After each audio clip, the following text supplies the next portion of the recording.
எல்லோருக்கும் வணக்கம். இன்றைக்கி நாம் பார்க்க போகிறது சிம்ம ராசிக்கான தமிழ் புத்தாண்டு பலன்கள் 5126. ஆண்டின் தொடக்கத்திலே நடக்கக்கூடிய ஆண்டுகோள்களுடைய பயிற்சிகள் ஒரு பெரும் தாக்கத்தை உண்டு பண்ணுகிறது. அஷ்டம சனியாக சனி பயிற்சி அமைகிறது. இழப்புகள் அதிகமாகவே இருக்கும். விபத்துகள் இருக்கிறது, இரத்த காயங்கள் இருக்கிறது, சமூகத்தில் அவப்பேர் இருக்கிறது,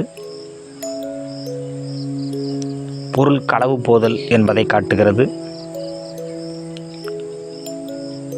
ஆகவே எவ்வளவுக்கு எவ்வளவு கவனமாக இருக்க வேண்டுமோ அவ்வளவுக்கு அவ்வளவு கவனமாக இருக்க வேண்டும்.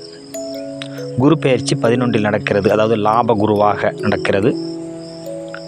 பண வரவு தாராளமாக இருக்கும். அடகு வைத்த நகைகளை மீட்பீர்கள்.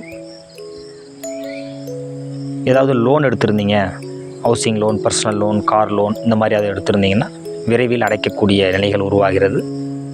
அத்தியாவசிய தேவைகளை பூர்த்தி செய்யக்கூடிய அளவுக்கான பணவரவு இருக்கும். கலசர ஸ்தானத்தில் ராகு பெயர்ச்சி கணவன் மனைவியிடையே கருத்து வேறுபாடுகள் காட்டுகிறது. தேவையில்லாத சண்டைகளை காட்டுகிறது. விட்டு கொடுத்து போங்கள். கேது பெயர்ச்சி ஜென்ம கேதுவாக நடக்கிறது. திறமைக்கு அங்கீகாரம் மறுக்கப்படும்.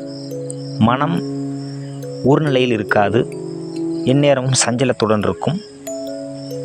எதையோ ஒரு பழைய அல்லது நன்மை தராத ஒரு விஷயத்தை நினைத்து கொண்டு இருக்கக்கூடிய சூழ்நிலைகள் உருவாகும். மனதை கட்டுப்பாட்டுக்குள் வைத்துக் கொள்ளுங்கள்.